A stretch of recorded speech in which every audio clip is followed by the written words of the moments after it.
तो मैंने आयत करीमा की तिलावत की, या अय्युहल्लज़ीना आमनुत्तक़ुल्लाह व कूनू मअस सादिक़ीन।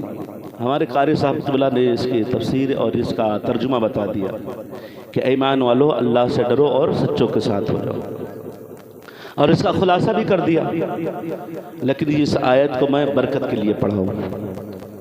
आइए सरकार सल्लल्लाहु ताला अलैहि वसल्लम की बारगाह में आपको लेकर चलता हूँ मैं। उसके बाद गौसे पाक रज़ियल्लाहु अन्हु की शान बयान करेंगे।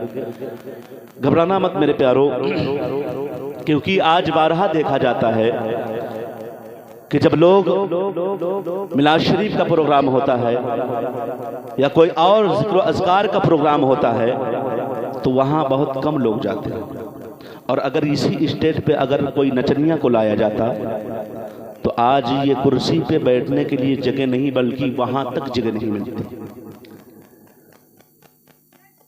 अल्लाह रब्बुल इज़्ज़त हम सबको सलामत रखे। जितने लोग बैठे यहाँ बड़े खुशनसीब लोग हैं। मेरे आका रहमत आलम सल्लल्लाहु ताला अलैहि वसल्लम का महीना इस महीने से पहले गुजर गया। मेरे आका की शान आप लोग सुनते रहते हो, लेकिन मैं आप लोगों को थोड़ा मैं भी बताता चलूँ। मेरे भाई कोई गलती होगी तो माफ़ करना मेरे हजरत शकील भाई, क्योंकि मैं बहुत ज़्यादा नहीं बोलता, बस ऐसे बोलता रहता हूँ। और मैं इस तरह नहीं बोलता हूँ तो इधर उधर की बातें करता हूँ ताकि लोगों को समझ में आए, समझ गए। और बात वही किया करें जहाँ इस तरह की जैसे मजलिस हो वहाँ उसी तरह बात करें तो बात अच्छा होता है, क्योंकि लोगों के दिमाग में बातें उतरनी चाहिए। हमको यहाँ पर बैठकर यहाँ खड़े होकर लोगों को क्या करना है, नसीहत करना है कि वो नमाज पढ़ें, रोज़ा रखें और हर काम नेक करें। ये मजलिस और मिलाद का फायदा क्या होता है? यही होता है कि यहाँ आकर लोग कुछ सीखें। अब सुनो मेरे प्यारो कि जैसे अल्लाह रब्बुल इज़्ज़त के प्यारे हबीब जनाब अहमद मुश्तबा मोहम्मद मुस्तफ़ा सल्लल्लाहु ताला अलैहि वसल्लम को अल्लाह रब्बुल इज़्ज़त ने सारी कायनात का महबूब बनाकर भेजा। तो उस महबूब करीम सल्लल्लाहु ताला अलैहि वसल्लम की शान बड़ी अरफ़ वाला है। अब सुनो कि सरकार की दादी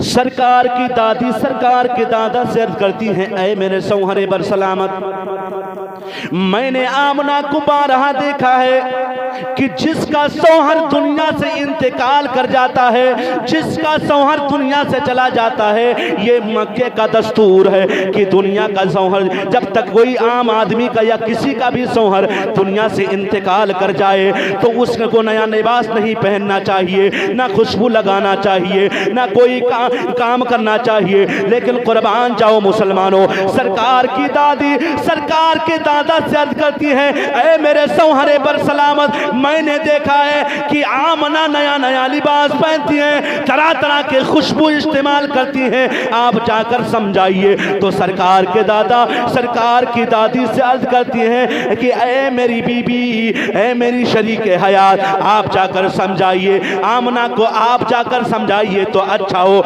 लेकिन सुनो मुसलमानों, सरकार के दादा से जब इतना कहते हैं तो सरकार के दादा के आमना की सरकार की दादा कहते हैं आप जाकर समझाओ। तो सरकार की दादी का जवाब सुनो मुसलमानों, सरकार की दादी कहती है कि ऐ मेरे सोहरे पर सलामत, जब मैंने आमना को समझाने की कोशिश किया हूं और जैसे आमना के सामने जाती हूं मेरे जबान पे ताला लग जाता है। जैसे मैं आमना के सामने जाती हूँ और आमना को कुछ कहने की सोचती हूँ, जैसे मेरी ज़बान पे ताला लग जाता है, आप जाकर समझाइए। तो हजरते सरकार के दादा जाते हैं और सरकार की अम्मी से कहते हैं कि ऐ मेरी बहू, मुझसे कई लोग कह रहे हैं कि और आपकी जो सास है वो भी कह रही हैं कि जो मक्के का दस्तूर है कि जिसका शौहर दुनिया से इंतकाल कर जाता है या दुनिया से चला जाता है तो वो नया लिबास नहीं पहनती है, ना खुशबू इस्तेमाल करती है, लेकिन आप नए कपड़े भी पहनती हैं और खुशबू इस्तेमाल करती हैं। तो जब उन्होंने सुना तो सुनकर कहा कि अब्बू जान, मैं आज तक दुनिया का कोई खुशबू इस्तेमाल नहीं किया, तो कहा कि ये खुशबू कहां से आ रही है। अब सुनो मुसलमानों, जब सरकार के दादा सरकार की दादी से कहा कि आप जाकर समझाओ, वो सुन चुके आप, लेकिन जब सरकार के दादा जाते हैं, कहते हैं ऐ मेरी बहू सुनो सुनो, मक्के का ये दस्तूर है कि जिसका सवार दुनिया से इंतकाल कर जाता है, ना वो नया लिबास पहनती है, ना वो खुशबू इस्तेमाल करती है। आप क्या अपने शौहर का गम नहीं मना रही हो? तो जब इतना सुता हजरत आमना रज़ियल्लाहु अन्हा ने, तो उनके आंसू निकलने लगे और कहने लगे अब्बा हुजूर, मैं आपके बेटे का गम मना रही हूँ, लेकिन जब से आपके बेटे की अमानत मेरे शिकम में आई है, तब से ये खुशबू जारी है। जब से आपके बेटे की अमानत मेरे जिस्म में आई है, तब से ये खुशबू मेरी जिस्म से निकल रहा। यहाँ तक कि ये नहीं अब्बा हुजूर, हमने जिस तकिए पे हम सर रख के सोते हैं वो तकिया भी महक रही है। जिस तकिए पे हम सर रख के सोती हूँ वो तकिया भी महक रही है। और एक दीवार पे एक दिन मैंने हाथ रख दिया था, वहाँ की मिट्टी लाई तो दीवार की मिट्टी भी महक रही है। सुभान अल्लाह बोला करो मेरे प्यारों, दीवार की मिट्टी भी महक रही है। और यहाँ तक ही नहीं अबू जान, मैं जिस रास्ते से गुजरती हूँ वो रास्ता भी महकता हुआ है। और यहाँ तक कि ये भी नहीं, अब्बा हुजूर, जब मैं जिस रास्ते से गुजरती हूँ तो जंगल के दरिंदे परिंदे मुझे सलाम करते हैं, और जंगल के पत्थर, जो पत्थर हैं वो पत्थर भी मुझे सलाम करते हैं। ये है मेरे नबी की शान मुसलमान, मेरे आका रहमत आलम सल्लल्लाहु ताला अलैहि वसल्लम की शान बड़ी अरफ़ आला है।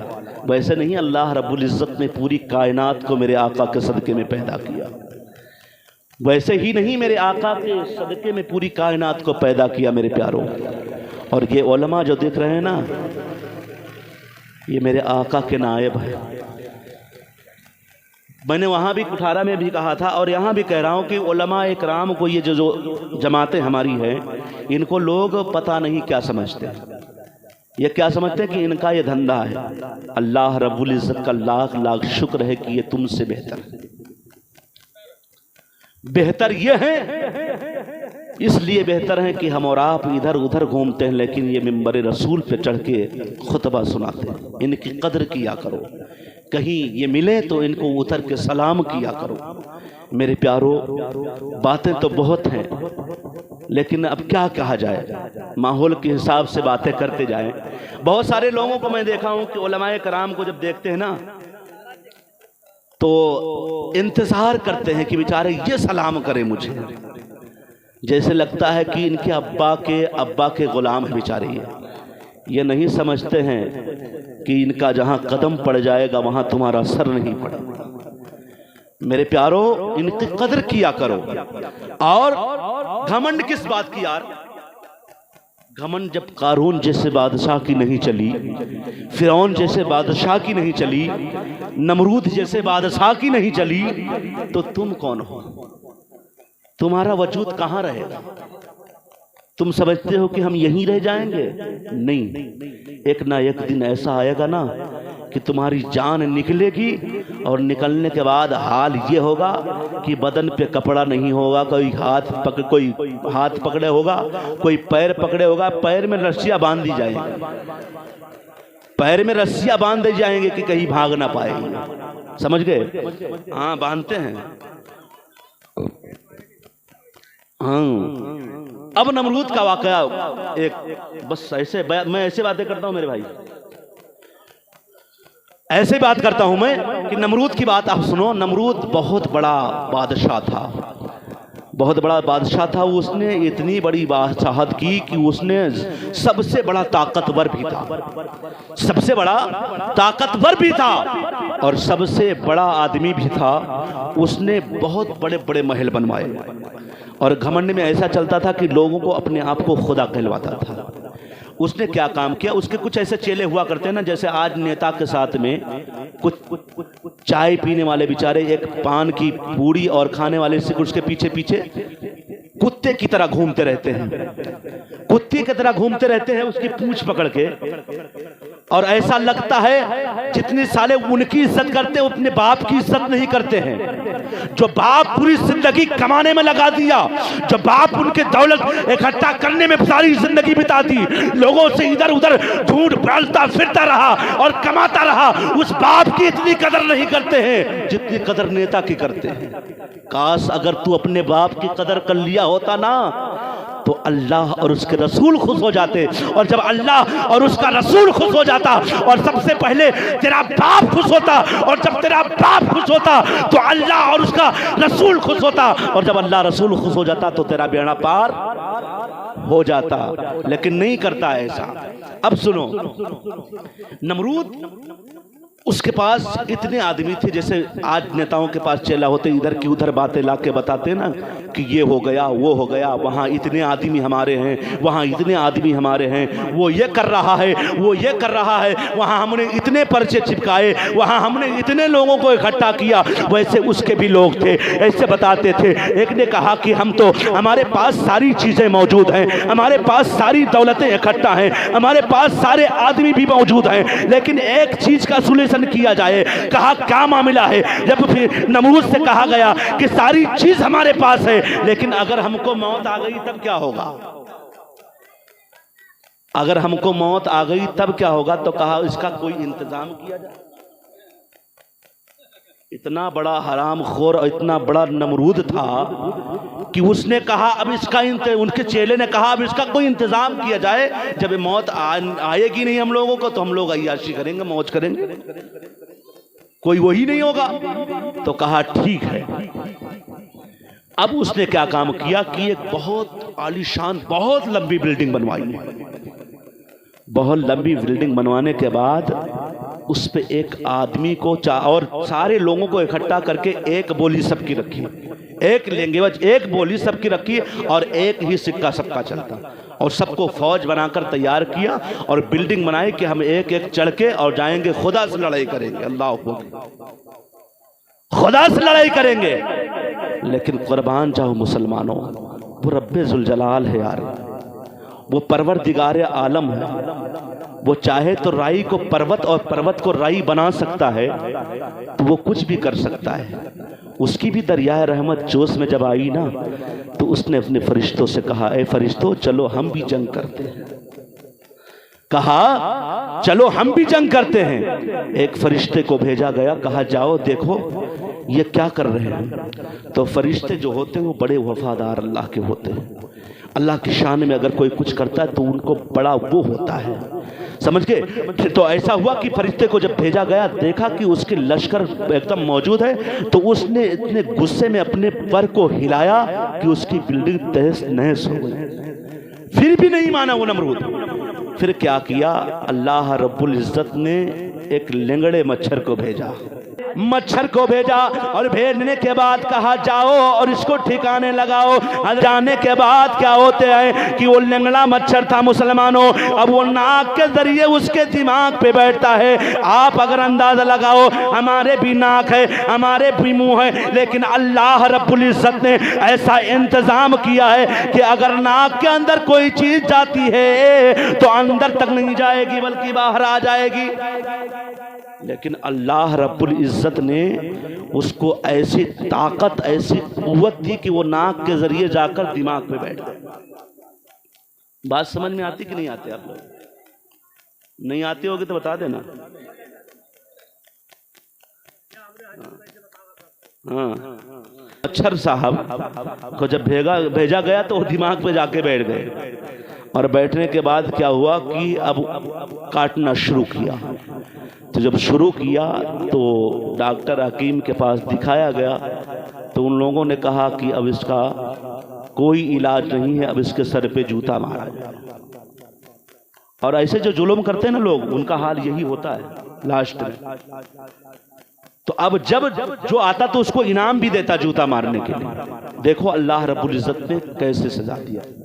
आज हम गौसो ख्वाजा रजा की मजलिस को करें और माने तो लोगों को बुरा लगता है और कहते हैं ये मरकर मिट्टी में मिल गए। लेकिन कुर्बान जाओ मुसलमानों, अल्लाह रब्बुल इज्जत ने एक लेंगड़े मच्छर को दिमाग पे बिठा सकता है और उसको जिंदगी दे सकता है, तो अल्लाह रब्बुल इज्जत ने गौसे पाक रज़ी अल्लाह अन्ना को कब्र में जिंदा क्यों नहीं कर सकता है?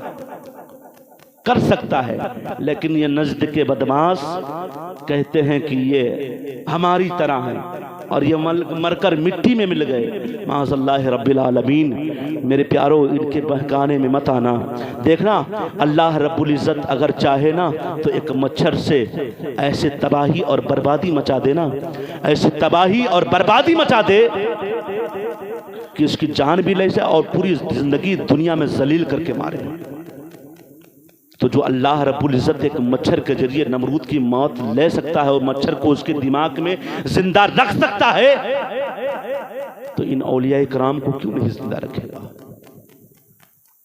अब सुनो, हमारे छोटू मामा ने जो ये मजलिस रखा है, तो ये अपने अब्बा और अम्मा के एहसाले सवाब के लिए भी रखा है और ये महीना गौसे पाक रज़ियल्लाहु अन्हु का भी चल रहा है। तो आज हमारे नाना जान जो इंतकाल हुए थे उनको 1 साल हो जाएंगे कल, ये आज हो गए ना, हो गए, उनके नाम से ये साले सवाब ये कर रहे हैं। तो बच्चे इस तरह पैदा किया करो मेरे प्यारों कि मरने के बाद आपके नाम से साले सवाब किया करो।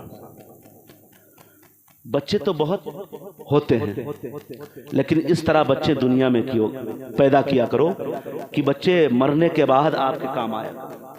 आज देखो ये मिलाद शरीफ का प्रोग्राम रखा अपने माँ बाप की मोहब्बत में, तो इनके माँ बाप कब्र में कितनी खुशी मना रहे होंगे कि दुनिया में रहकर मेरा बेटा, इनकी सारी हकीकत को मैं जानता हूं, कैसे थे ये और कब, अब कैसे कैसे क्या हुआ, सारी हकीकत जानता हूं क्योंकि मेरे मामा, ये मामा हमारे लगते हैं रिश्ते में। तो अल्लाह रब्बुल इज़्ज़त ने इनको ऐसी तरक्की धीरे धीरे देते गए और इस जिस गांव में रह रहे हैं वो तो आप लोग जानते ही हो कैसा है। लेकिन जब ये बाहर निकलने के बाद जब इन जैसे भाइयों की मुलाकात हुई तो इन लोगों ने ऐसा इनको अपने सांचे में ढाला कि जहां होते हैं वहां मिलाद शरीफ की ही बात करते हैं, और ऐसे होना चाहिए।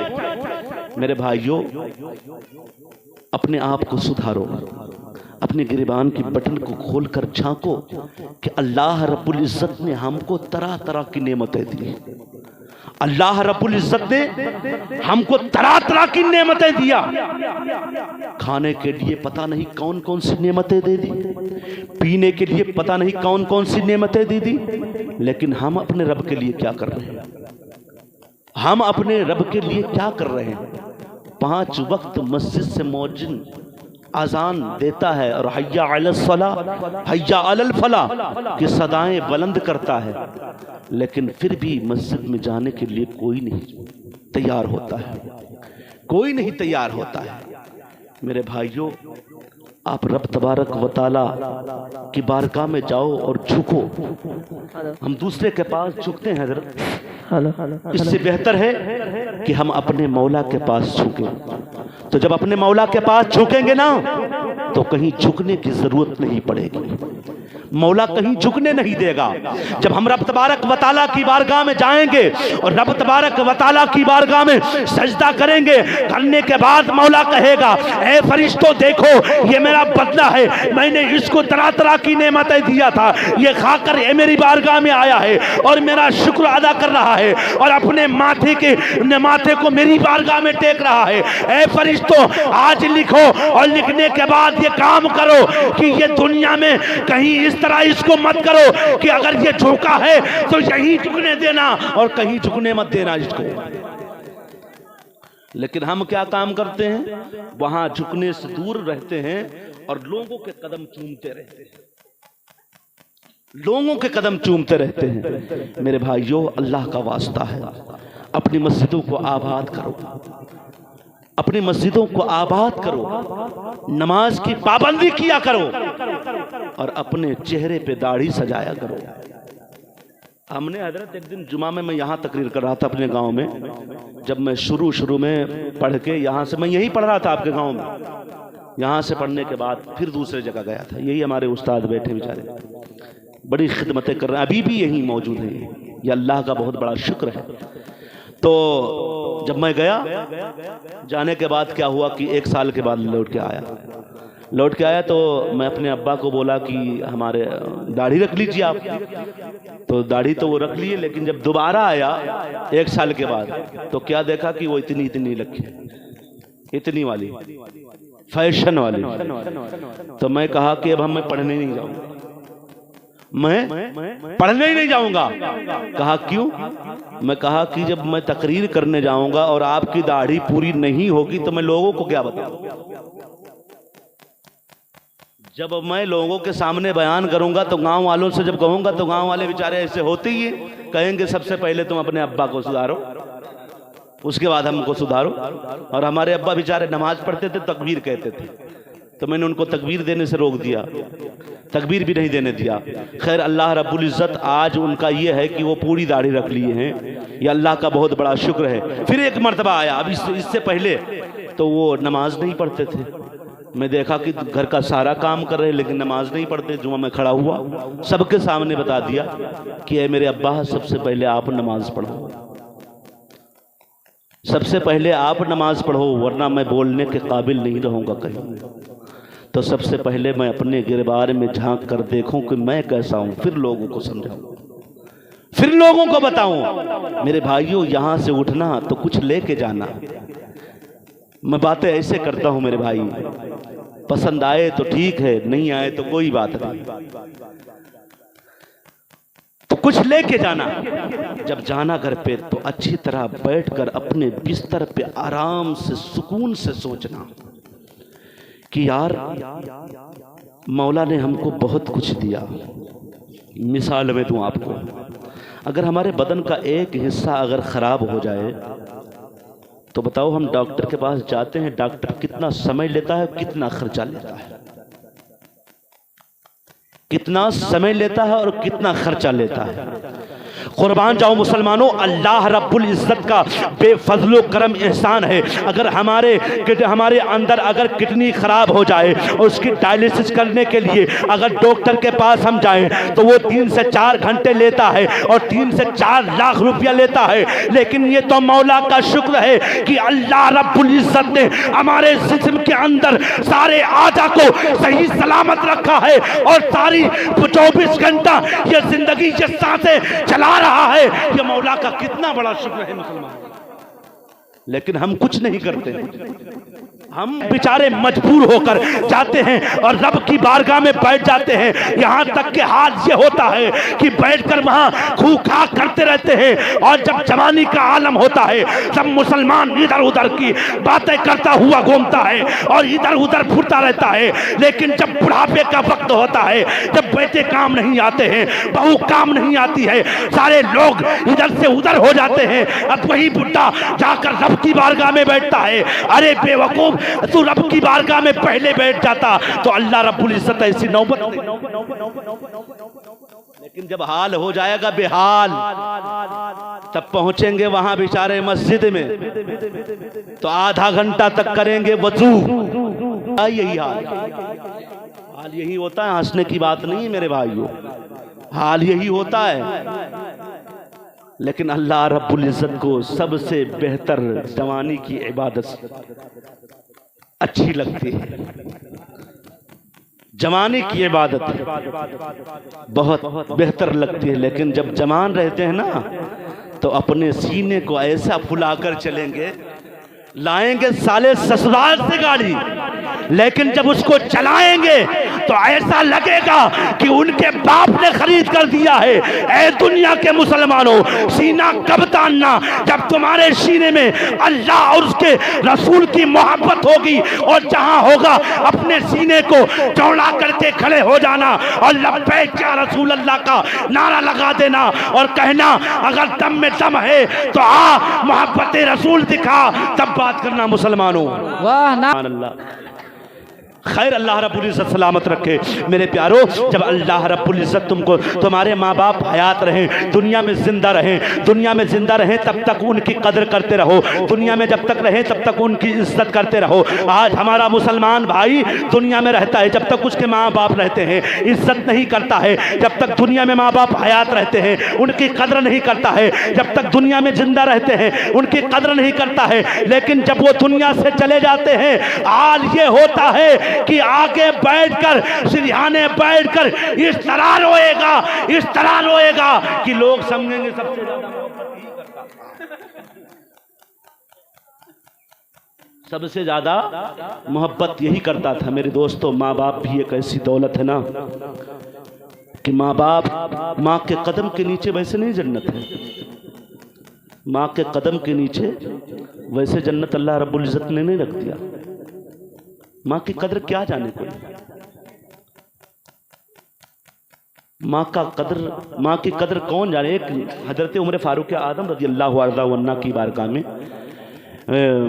एक औरत आई और कहा कि मेरा बेटा मुझे बहुत परेशान करता है, मेरा बेटा मुझे बहुत परेशान करता है। तो कहा तुम्हारे बेटे को बुलाया जाए। जब बुलाया गया तो कहा कि क्या मामला है। कहा मेरी माँ ये है वो है वो। उसने क्या कहा, हज़रत उमर फारूक आदम का दौर ही ऐसा था कि उमर फारूक आदम ने उसके पेट पे एक मेटका बांध दिया। मेटका जब बांधा तो कहा अब चलो। 2-3 जैसे एक दिन नहीं, पूरा 1 घंटा नहीं हुआ, तरफ के रोने लगा। कहा नादान, तेरी माँ भी ऐसे लाद के तुझे चला करती थी, तेरी माँ भी तुझे ऐसे लाद के चला करती थी।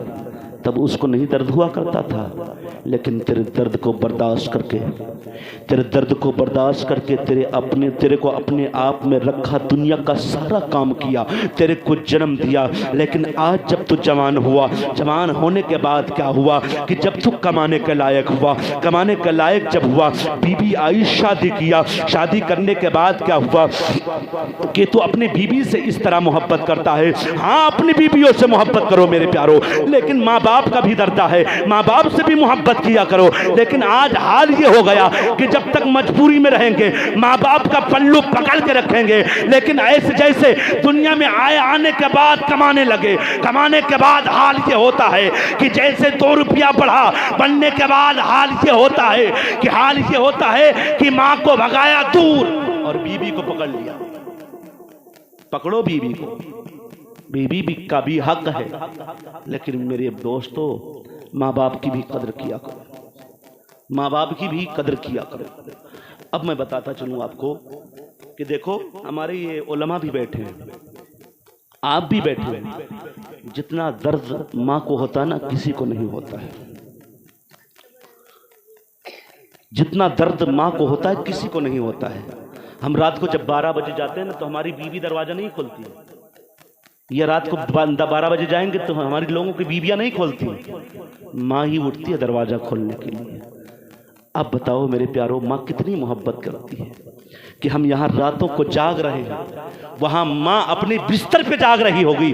पता नहीं मेरा लाल कब आ जाए, मेरा बेटा कब आ जाए। लेकिन अगर वही बेटा जब माँ इंतजार कर रही है, आप मैं बताता चलूँ मेरे प्यारो कि बेटा परदेश को कमाने गया और कमाने जाने के बाद क्या होता है, माँ इंतजार करने लगती है। रब की बारगाह में बार बार हाथ उठाकर यही दुआ करती रहती है, मौला मेरे बेटे को सलामत रखना, मौला मेरे बेटे को सलामत रखना, उसकी कमाई में बरकत रखना, उसकी इज्जत आबरू को सलामत रखना। मेरे प्यारो, जब वही माँ अपने बेटे के लिए दुआएं मांगती है, जब हाल ये होता है बेटा कमाकर परदेश से जब घर पे आता है, आने के बाद क्या होता है, जब बेटा आता है आने के बाद दरवाजे पे या एयरपोर्ट पे पहुंचता है, मेरे प्यारो हाल ये होता है कि बाप उसको तकता रहता है, मुस्कुराकर साइड में खड़ा हो जाता है, भाई साइड में खड़ा हो जाता है मुस्कुराकर, बीबी मुस्कुराकर साइड में खड़ी हो जाती है। लेकिन माँ का हाल ये होता है कि माँ अपने चेहरे से जब अपने बच्चे को अपनी निगाह से देखेगी,